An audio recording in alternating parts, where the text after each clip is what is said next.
Oh, mentakia pi, chanteo ashteo nape choose pi. Si chango lakota himantaha. Lakota mia chokata najiwian. Greetings, greetings, beautiful relatives. Good day. What a treat to see people from all over this land, Toronto and Florida and everywhere, Michigan. So exciting to see. Welcome, welcome. Welcome to the Medicine for Self-Love with Dr. Rosalyn LaPier. Looking forward to hearing about self-love. I was thinking about that, how appropriate to have that. Oh, I'm supposed to also say something else, excuse me. My name is Sandy Whitehawk. I said that I'm from the Rosebud Reservation in South Dakota and that my Lakota name is Chokatanajiwian, stands in the center woman. And I get a little disoriented on Zoom sometimes, so just please bear with me. Plus, I've been on medical leave for 2 long months and my brain is just starting to work. So hopefully I can get these last few minutes in and make sense.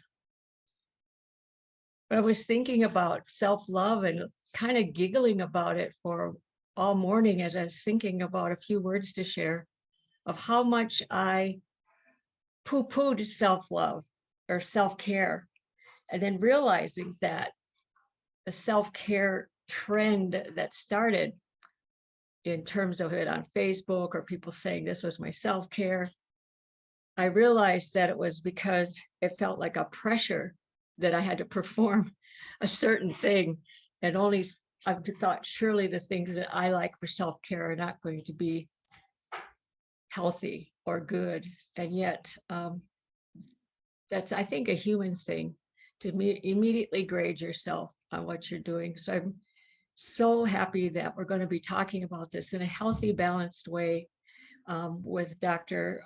Roz LaPier, giving us a good, balanced perspective on taking good care of ourselves. It is really true. I've learned it the hard way that if you do not love yourself, if you do not take care of yourself, you truly can't love others in the fullness that you can experience without loving yourself first. It sounds so backwards, but it is it. So, oh, and I wanted to say one other thing that I find interesting. We like love to be good and comfortable and no bumps, no holes, no surprises. But unfortunately, or is it even unfortunately, life is life and we have to take it at life's terms. And we were talking one day and a friend of ours, another Lakota friend, we asked him, how do you say love in Lakota? And he said, there is no word for love. But there is a phrase that we say when we are love someone. He said, we'll say, he goes, there's a way to say, I like those flowers. I like this painting. I like this. I like that. But when you love someone, he said, the phrase is, and I got to learn how to say the phrase, but he said, the phrase is, we have seen hard times together. And I thought, how true is that? That once you've weathered something difficult, it binds you closer together. You become vulnerable and you find this love, but you have to be vulnerable within your own self first. And then you're able to. So what a beautiful concept we'll be hearing about today. So with that, I just want to say I'm grateful for today. I'm grateful you all are here. And I don't know if I said I'm the president of the board of the National Board of School Healing Coalition, which is who is sponsoring this awesome event. And I think I can sing one phrase through. We'll see if it goes.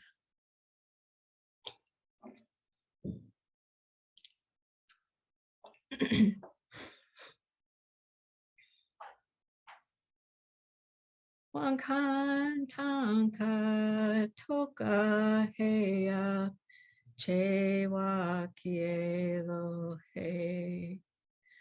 Wankan tanka toka heya Chewa kielo he.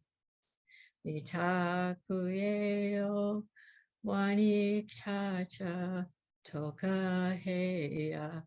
Chewa kielo he. Grandfather, we thank you for this day that we have. We especially thank you for the wonderful invention of this internet and Zoom, that we can connect during this time of separation. Help us to see how we can be connected spiritually, even though we're physically away from each other. The power of prayer, the power of song, and the power of just gathering in any way that we can. Help us, Grandfather, during this hour to clear our minds so that we can focus on each and every one that has to focus. There's a reason why each one is here. And I pray, Father, Grandfather, that they see that, hear that, and take that medicine with them. That beautiful words to that song I sang. Really, they say there's a really old song. We don't even know where or how old it really is. But I love the meaning and I sing it all the time. It simply translates, I want to live with my relatives, so I will pray first. So in all that we do, we always give thanks and we ask for that help and that guidance. May you have a wonderful time during this gathering, and I hope to see you all again at some point. Doksha. Oh, I have to introduce our incredible, boy, are we blessed to have an incredible woman, a strong spirited woman come from us from the West Coast, Deborah Parker from the Tulalip, the land of the Tulalip people. Amazingly blessed to have her be our Chief Executive Officer. And she will be our bringing NABS into the next years of our coming to you with our goal of helping communities address healing in the area of boarding school. So I will turn this over to you now, Deb, and have a wonderful, wonderful day. ACIA, Utigwitsichel. Thanking President Sandy Whitehawk for your beautiful words, your heartfelt, your song, and the wisdom that you bring to the National Native American Boarding School Healing Coalition. So thank you for joining us, and we wish you a lot of healing and safe travels. I know you're beginning to start your work again, so we're wishing you and all of our relatives in the four directions a beautiful start to the day. Tigwitsi. Haslahel, Haltatitude, if you're on the West Coast, good morning. Welcome to our first virtual healing event for 2022. It is a great honor to be sharing this virtual space with all of you in my new role as CEO of the National Native American Boarding School Healing Coalition. I am humbled to be helping to lead in this way, along with our boarding school survivors and families, our incredible board of directors, our newly appointed Deputy CEO, Dr. Sam Torres, and the rest of our NABS staff. In this new year, NABS is thrilled to have the opportunity to widen our circle and invite more of you to join the movement for our boarding school healing. We know that the grief we carry due to boarding schools is collective, intergenerational grief. So the healing must be collective and intergenerational as well. We must work together. You are never alone, and we are sending you so much love, not only today, but well on into the future. As NABS looks ahead to the future, we see a beautiful vision of all of our relatives coming together to speak the truth, to demand justice, and to heal and restore our strength and beauty as people. Today, we have a special guest who will share knowledge of healing and self-love. We hope this time together is a gift to our boarding school survivors and to all of you. We also have some physical gifts, some giveaways for you all today. We have 10 gifts that we will draw for at the end of the presentation. You must be present to win. Our president, Whitehawk, said you cannot leave early, just like at the powwows, you got to be present. So please stay to the end to find out if you are a winner. Now I'd like to invite our NABS Director of Digital Archives, Stephen Curley, to the screen to introduce our guest speaker. Hey, thanks, Deborah. Thank you for your leadership. I'm very proud to work with you and Dr. Samuel Torres as well. As Deborah mentioned, I'm the Director of Digital Archives, and this means really negotiating the boarding school records that we do know about, wherever they may exist. So in this work, it becomes more readily apparent, not the what, because we've had, sort of some understanding of what the what is already, but in the how these institutions articulated their objectives and administered their agendas. I think these institutions were really designed, and I think we all know this, to break down Indian societies in terms of, one, severing our ties to one another, namely our families, but in also severing our ties with our teachings that inform us of who we are. And these teachings do a lot of things for us as Indigenous peoples, but one of the things that they do is also orientate us to the world around us, so that we, remain present to the needs around us with, the plants, the animals, and the environment, and also the needs of others, of course, relating it to, health, medicine, and wellness discussions. So I'm given the great honor and privilege of introducing today's speaker, Dr. Rosalyn LaPier, and it is very promising that there are still teachers like Dr. LaPier who we have access to and we can learn from. Dr. LaPier is an award-winning Indigenous writer, professor, ethnobotanist, and environmental activist with a BA in physics and PhD in environmental history. She works within Indigenous communities to revitalize Indigenous and traditional ecological knowledge, also known as TEK, to address environmental justice and the climate crisis, and to strengthen public policy for Indigenous languages.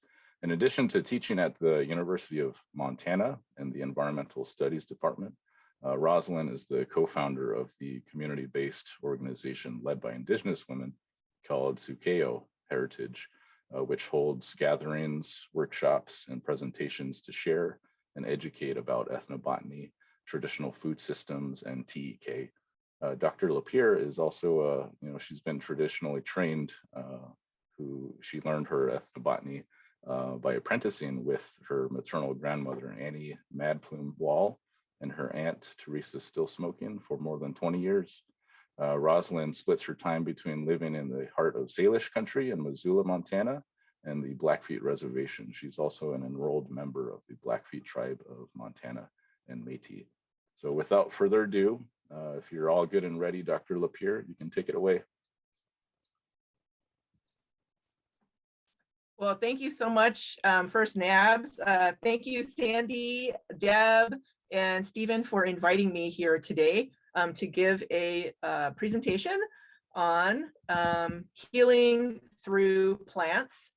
And let's see.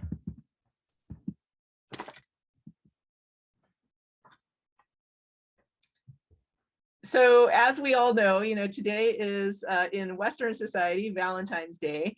And so because of that, and NABS wanted to do something a little bit different, which is for us to talk about self-care and self-love, but also how to incorporate, Indigenous plants and native plants as part of that healing process that we are all participating in right now.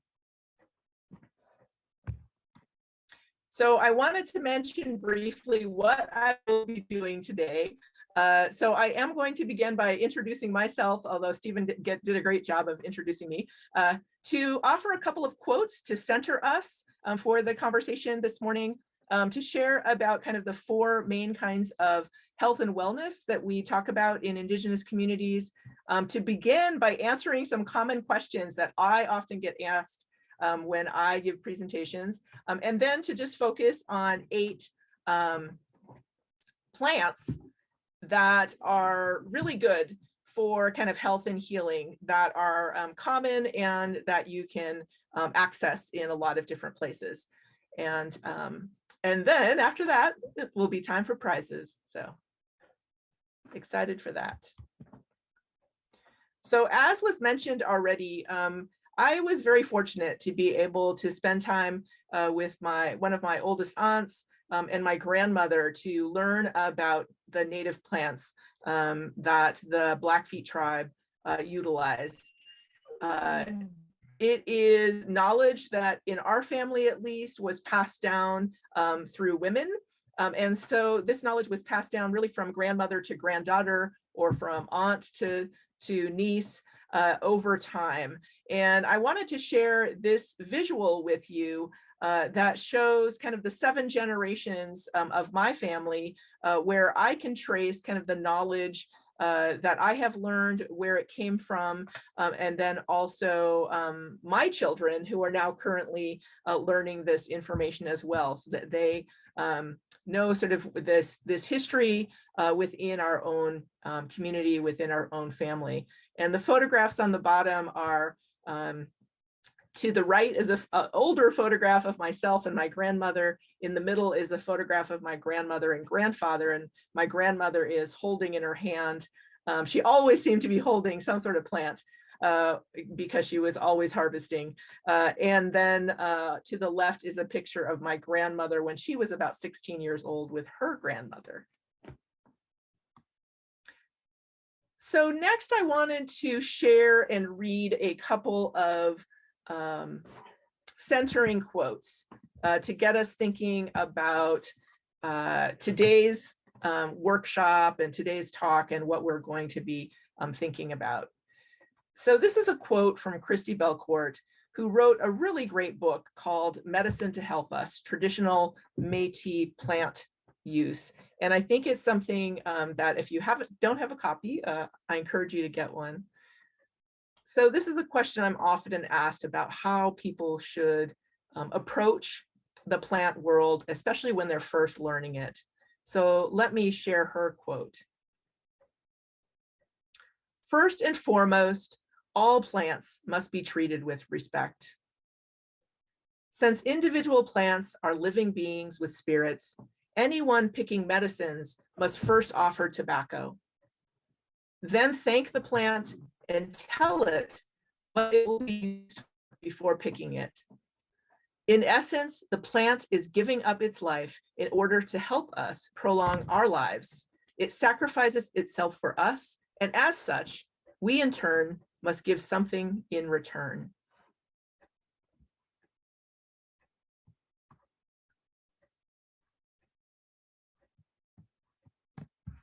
I want to share another quote, again, to center us as we begin today, by a professor who's one of the leading scholars on looking at self-compassion and self-care. So Dr. Kristen Neff notes that self-compassion does not come naturally to most of us and requires practice. To learn self-compassion, we must first mindfully acknowledge that our pain in a non-judgmental way. Then we need to remind ourselves that we are not alone, that imperfection is part of a shared human experience. Finally, we need to offer ourselves kindness and support, similar to how we would treat a close friend.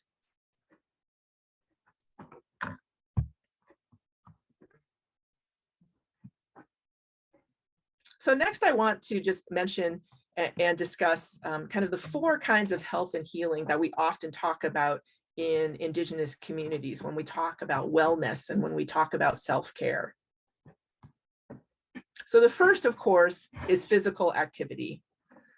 And one of the things that I want to share about, especially if you're interested in learning about native plant use and traditional plants, is that this is a great way to become physical active, because you're going to spend time outdoors, you're going to be spending time out in a community garden or out in the natural world. And it's a great time to sort of go out and walk and spend alone time or time with family out in nature. The flip side of that, I always try to mention, is sleep. It is really important to get really good quality sleep. I'm often asked the question when I'm talking about plants and plant medicines is like, hey, what is the best plant, to like boost my immune system or things like that? And I always say the best thing to boost your immune system is sleep and good food. So work on those first and then move on to adding, medicinal plants to that. The second one we often talk about, of course, is emotional and mental health. Again, when you spend time in the natural world or in a community garden with your family, with friends, or even alone by yourself, these are great opportunities to spend time on working on your own and improving your emotional and mental health. The third thing we often talk about when we talk about sort of health and wellness is intellectual activity. I think that learning about native plants, as I will talk about in just a moment, offers an opportunity for us to also read or listen on a podcast to what many indigenous knowledge keepers have already created. And there are some really great books out there that have been written by indigenous scholars and indigenous knowledge keepers about the plant world. And so that is a great way to sort of to spend time improving your intellectual capabilities. The other thing I would add here, this is also a good time to increase your native language skills. When you start learning about native plants, it's always great to learn in your own language, if you can, the native names for those plants as well. And so this again is another kind of great way to improve your intellectual abilities. The fourth thing we often talk about when we talk about health and wellness, again, in indigenous circles, is spiritual life. I think that this one is central to reconnecting and revitalizing our relationship with the natural world and with the plant world.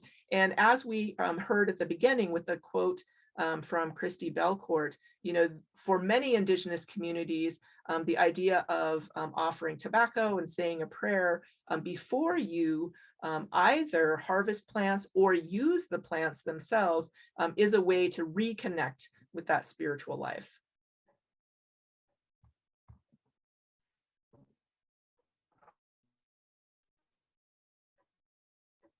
So next I wanted to address some of the questions that I am often asked when I talk about plants. So before I even talk about plants, I'm going to try and address some of those questions. So one of the first questions I'm asked often is like, how many different uses are there for native plants that indigenous people have either, like used in the past or currently used? And there are a ton. So this is kind of a list. I'm not going to read it. This is kind of a list from A to Z, right, of all of the different uses for plants that indigenous people have used, again, either historically or even today.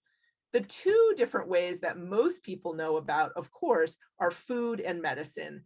And really, food and medicine are the two main purposes that indigenous people have used plants. The next question I'm often asked is, where should I learn about plants? And this I'm going to offer in kind of a multi-layered or multi-tiered answer. So one, I really do suggest that people, contact their grandmothers, their aunts, the knowledgeable people in their own tribal communities, and try to start there. Try to learn, within your own family, within your own community, if that is possible. I know that that's not often possible for many reasons, including the work that NABS is doing with boarding school healing. The impact of cultural genocide on indigenous people has been very dramatic, and it really has created a disconnection between our traditional ways and contemporary life.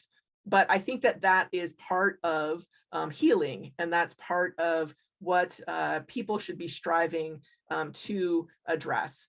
So if you do not have, access to grandmothers or knowledgeable people in your own community, the next tier that you can go to is attending workshops and webinars, such as today's webinar, right? So being able to learn from people who are knowledgeable, Indigenous people who are knowledgeable, at public workshops or webinars, or now there's like podcasts that you can listen to. Again, I mentioned books by Indigenous writers. There are a lot of different books now about native plant use, but also traditional ecological knowledge that have been written by Indigenous people. That's another place to go to. The third place I would suggest is that people, if you have an opportunity to kind of reconnect to the natural world, go to places that are still kind of undeveloped places, natural areas and parks, or go to a local community garden if you can.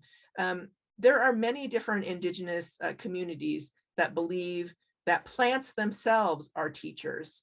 And so that if you can take time to be in the natural world, to spend time with the plants that are there, that this is an opportunity for you not to just learn from a webinar or from community members, but also to learn from the plants themselves. One of the things that's great about going out to a natural area is it also is, if you do it on a regular basis, you will be able to learn about what plants look like throughout the seasons, which is really important if you want to become somebody who harvests plants. So the next question I'm often asked is, where should I harvest plants?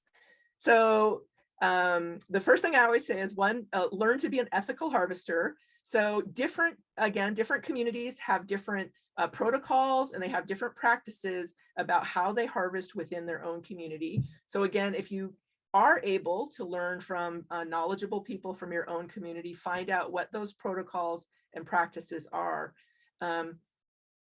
Go to places in the natural world where certain plant life is abundant if you can. If that is not possible, the second tier here is to go to a community garden and or farmer's market. There are a lot of Indigenous communities today, because of the food sovereignty movement, who are working on community gardens,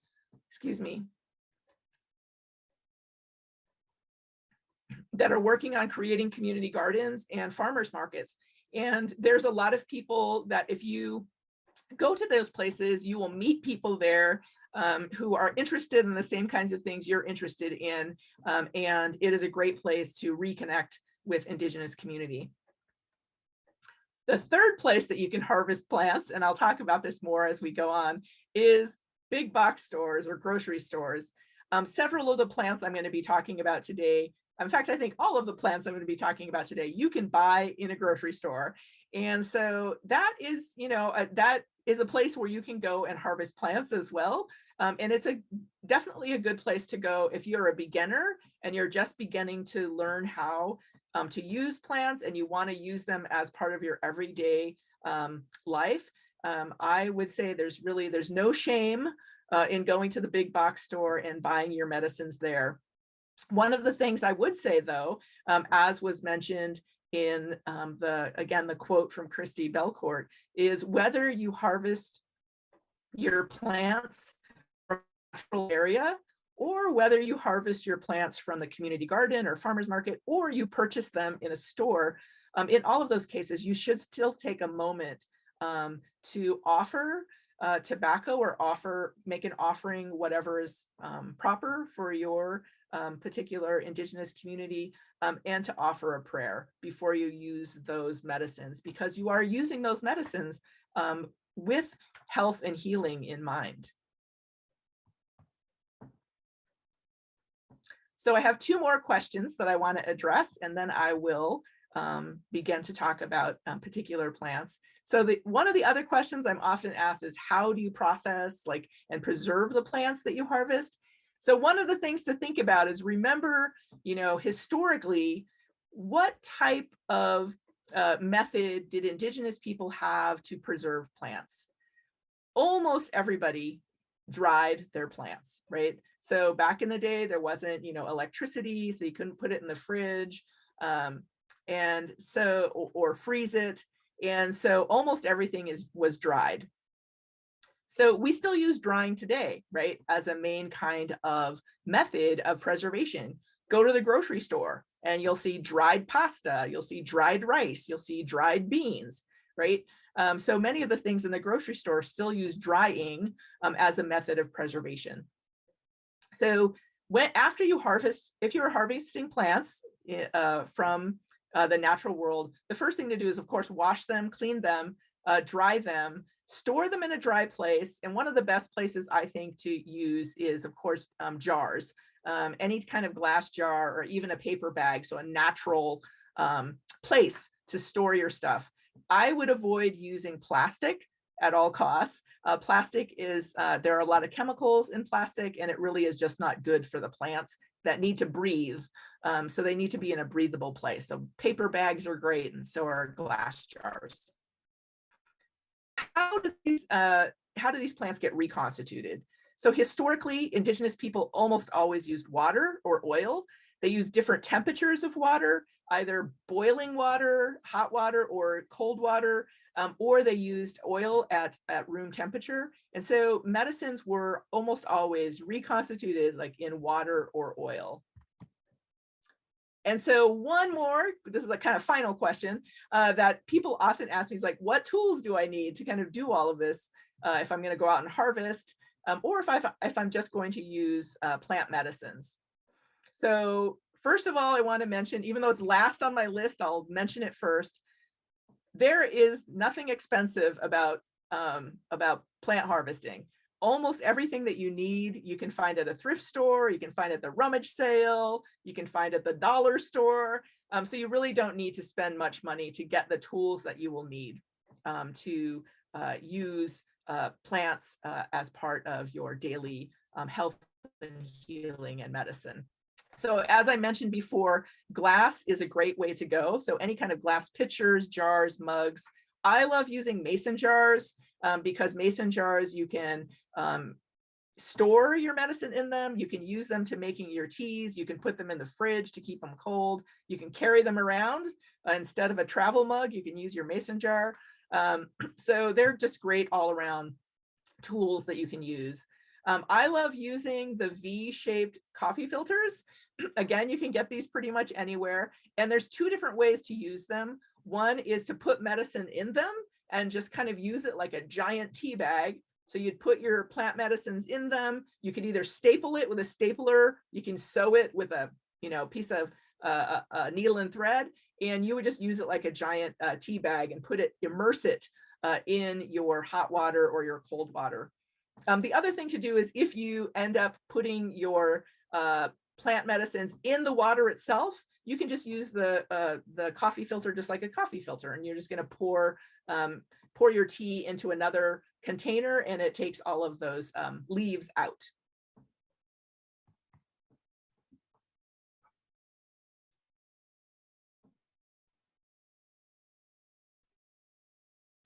Okay, so next I want to share 8 plants that I think are really good for health and healing. And especially as we're talking about this today, our subject of self-love, self-care, self-compassion. These are medicines that most of them can be used on a daily basis. I think that people should get into the habit of not drinking too much coffee. I drink coffee too, I like it, but I try to limit how much coffee I drink, and I try to spend most of my day, here's my giant Pendleton mug, making tea and drinking tea most of the day.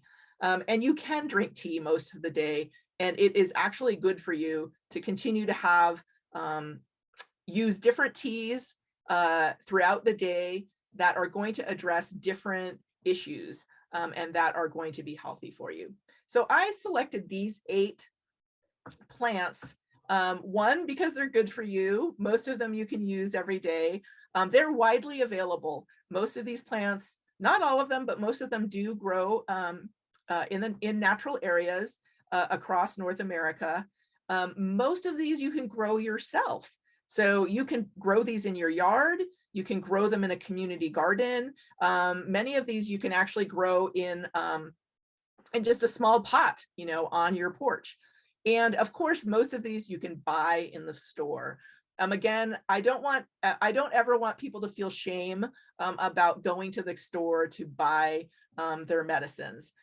We don't always have the opportunity to go out and gather stuff. We don't sometimes always have the knowledge to go out and gather stuff. I think these things are a work in progress. People eventually do want to be able to go out and harvest these things, but if you don't have the ability to connect with folks, or the time, or you're not in the right place, then just please go to the store and get these things, and then just follow those same proper, again, protocols and practices of your own traditional communities. Okay, so I'm going to talk about these 8 plants, and I'm going to go through them quickly. But some of them are, let me just back up one second. The plants that I also selected, I selected because different parts of the plants are used. So for the first couple plants I'm going to share, you use the leaves to create a tea. The couple of plants in the middle, you use the berry for the tea, and for the plants at the end, you use the roots. So depending on the plants, you might use the leaves, you might use the berries, sometimes you use the flowers, and then sometimes you use the roots. Okay, mint is one of those plants that you can find pretty much all the way around the world. There are different species of it, of course, from wild mint that we have out here, I'm in Montana, to what you might buy in the grocery store is going to be a different species. So in the grocery store, you're almost always going to find spearmint or peppermint. That's a different species than wild mint, but it's all the same family. And so you're still going to utilize it in the same ways. With mint, you're obviously using the leaf of it. So if you were harvesting it, you're going to pick it, and you can use pretty much the entire plant. You can use the leaves and the stems. It's made into a tea. It can be used hot or cold. What is really nice about mint is that it does improve digestion. And oftentimes, we do live in a stressful world, and people are oftentimes dealing with that sort of the day-to-day life that we're in. And I think that mint is one of those teas that we often kind of forget about, that it really does have this great quality to be an anti-stressor.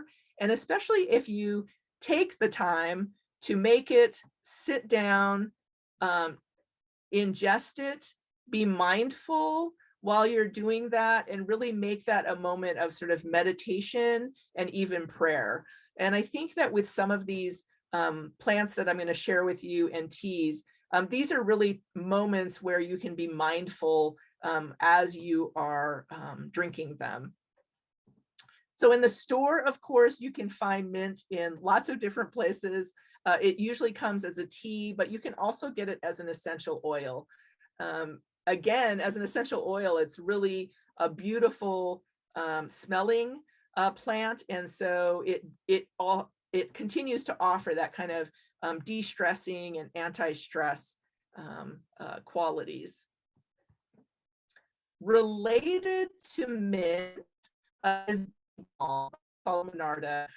This is a beautiful plant. You use both the dried leaves and the flowers. You make it into a tea. It has very much the same qualities, medicinal qualities as mint, where it improves your digestion. It's very soothing. It tastes different, just FYI.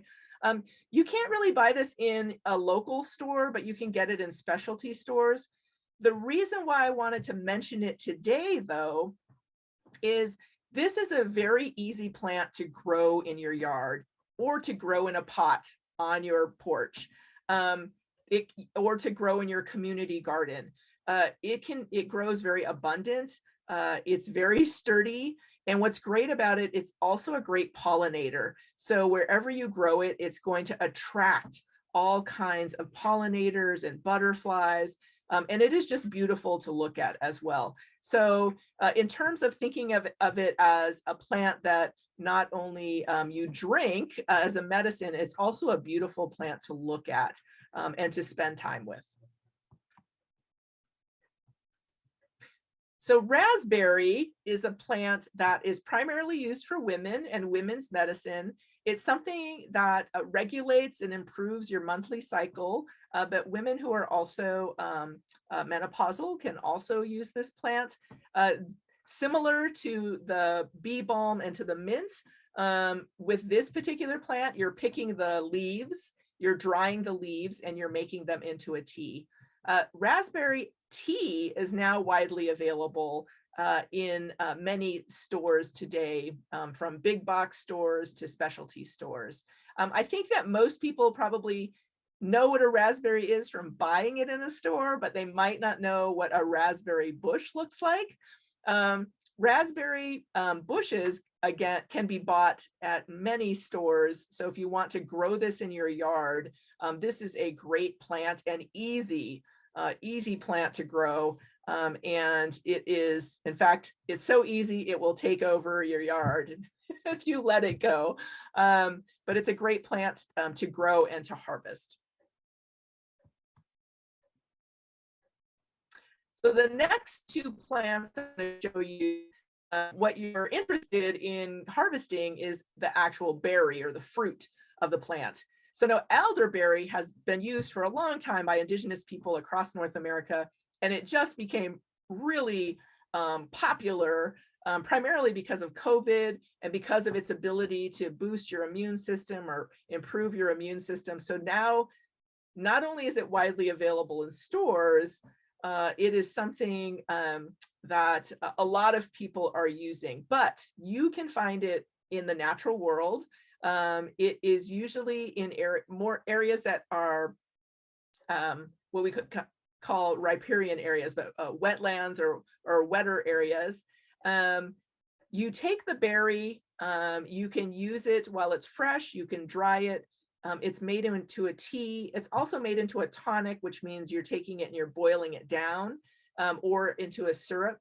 In the store today, because elderberry is so popular, you can find it as a tea, as a syrup. You know, it's in capsules, it's in like those little jelly belly things. But elderberry really is an amazing plant that does improve your immune system. And if you use it on a regular basis, it really is good for your daily health. I know that most people only use this plant during the winter time, but you can really use it all year round. The next plant I'd like to share is the rose plant, and wild rose and rose hips. Rose plants can be found, again, all over North America and in fact kind of around the world. But roses are really kind of a super plant for indigenous people. You can use all parts of the rose, from the roots to the leaves to the flowers to the hips. All of it is medicinal, and all of it can be made into a tea. Of course, now sometimes people use the hips and they make jelly and other types of kind of modern day stuff. But most people, indigenous people, just make it into a tea. What is great about roses and rose hips is it really does improve your immune system.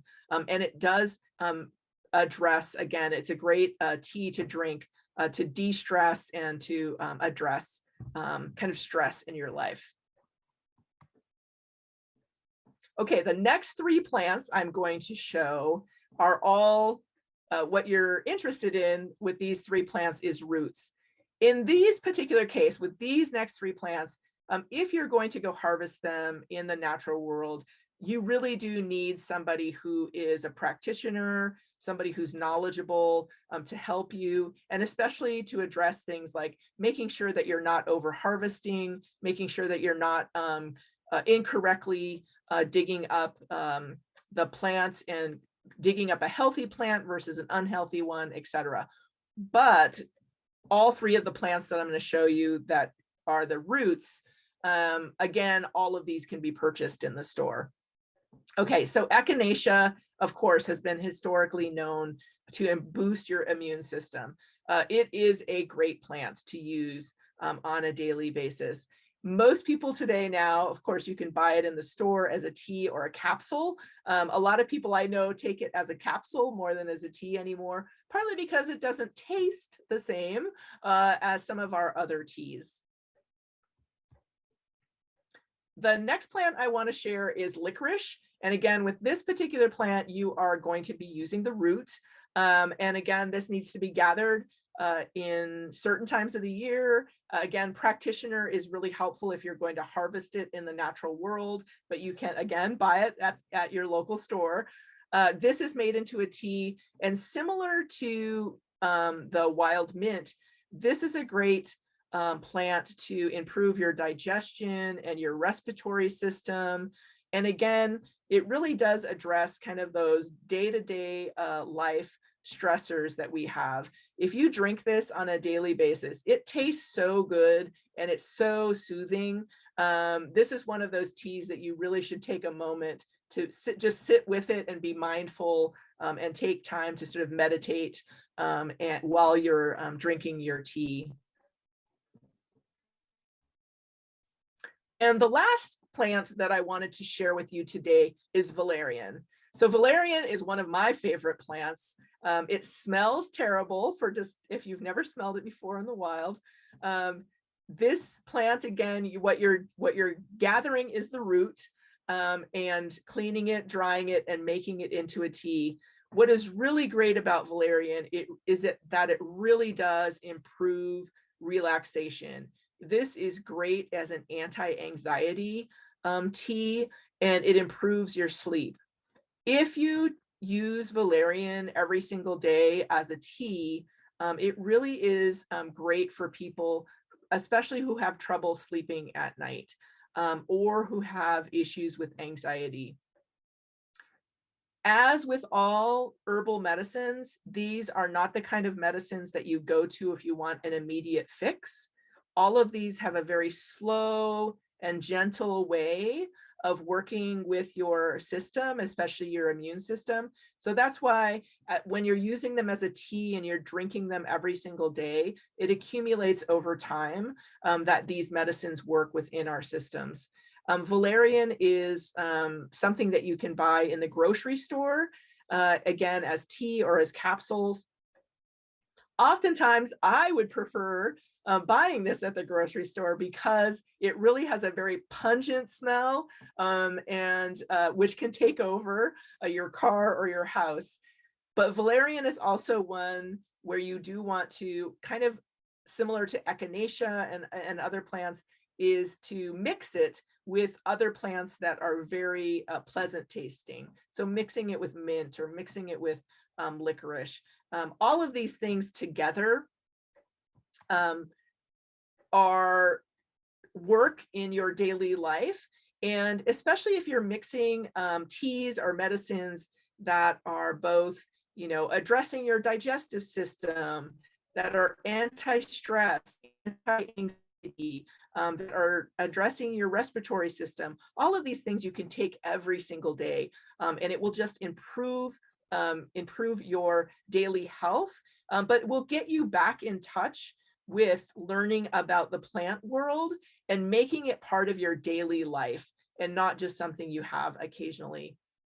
So I wanted to end the presentation today by returning to our quote from Christy Belcourt, that all plants must be treated with respect. And again, whether you're harvesting from the natural world or whether you're harvesting right from the big box store, you still should treat those plants with respect. You still should treat them as if they are living beings with spirits. You should still be, again, depending on your practice or your protocol, offering them, giving them an offering and saying a prayer. And so that is just a good way to sort of reconnect to our traditional ways and our traditional methods and reconnecting to the native plants and indigenous plants that we use in our everyday life. So I'd like to end there and thank you for your time. Thank you for spending time with us today. I know there might be a time for a couple of questions, and then I know it's time for those amazing prizes. And just to let you know, most of the prizes that they are giving out today are from indigenous businesses, but also things that are teas and medicines that are from our native plant world. So thank you so much. Tlasokamati, thank you so much, Dr. LaPier. We are so thrilled to have you join us today. And thank you to everybody else for joining us in this really special event. We look forward to sharing more of these events with you. Before we announce some of the winners of this drawing that we're so honored to be able to share with you all, I'd like to introduce myself to all of you. Tonalte no yolikni nanotoka Samuel Torres, ni Mexica, ni Nawa.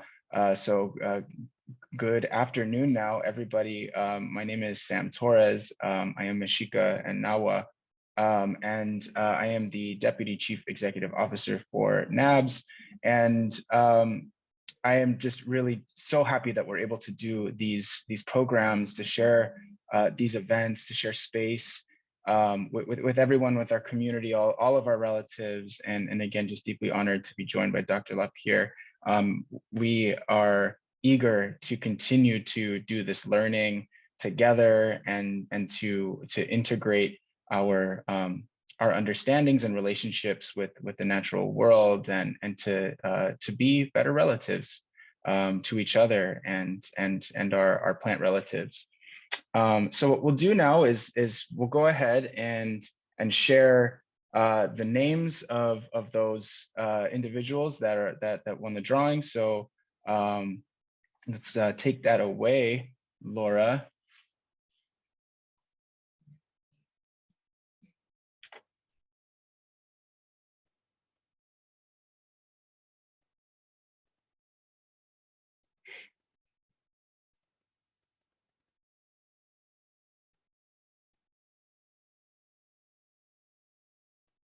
All right, so a little bit fancier than pulling names out of the hat, but we have a random name selector here, and we will be reaching out to you with the emails that you registered for for this event, and you can expect to hear some follow-up from us. So congratulations to all of you that won, and thanks to everyone else that I think today we were all winners because of this beautiful knowledge that we are humbled to receive from Dr. LaPier. So with that, I have been invited to share a song and a short prayer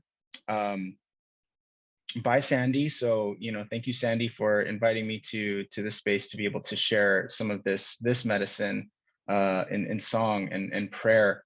And I learned this song from my teachers here in the Twin Cities, from Kalpuli Yasanoshli, our kinship community, our Mexica kinship community here, Sergio Sanochkiros and Marianne Quiros. And I had left my AKST, my Sonaja rattle at home, and I'm honored to be able to share the song with this rattle that our CEO, Deb Parker, brought with her to the office today from Tulalip, Washington. So I'm deeply honored to be able to share this.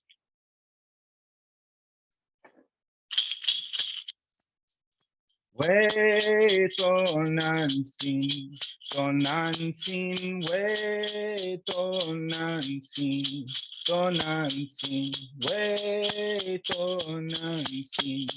Tonantzin we, tonantzin, tonantzin, ifalne moani no yolo paki, plasto kamachi, tonantzin.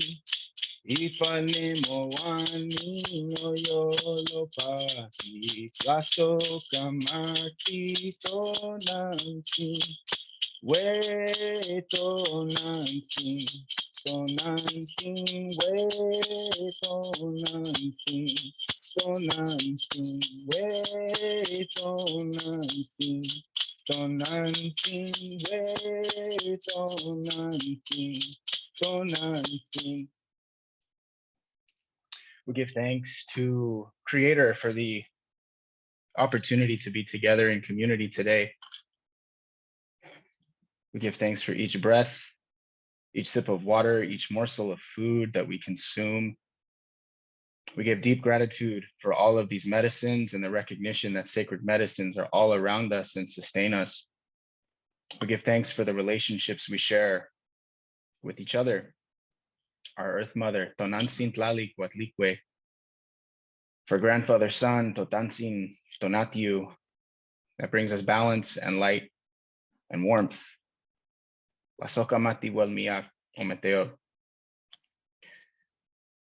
And once again, thank you to everybody else that has joined us today. We are so excited to continue to share all of our programming that we have been working on for for the longest time. We have so much to be able to continue to widen the circle. We know that there is so much to be done with the work on the commission bill on Indian boarding schools, truth and healing, as well as the boarding school initiative from the Department of the Interior. And we look forward to be able to sharing more of those updates soon. Continue to please advocate for these very important initiatives for all of our relatives. And we recognize and understand that it takes all of us to be able to do this work. So continue to stay in our circle. Join us on our social media accounts. Please visit our website, boardingschoolhealing.org, to learn more about each of those initiatives and more. And we look forward to being able to share this program both on Facebook Live as well as on our YouTube channels here shortly. So if you were only able to stay for a little bit or would like to see some of those additional slides again, they will be able to be accessed in the future. So again, we are the National Native American Boarding School Healing Coalition, and please continue to advocate for truth and healing on Indian boarding schools, and we look forward to seeing you next time. Tlasokamati miak timoitaske.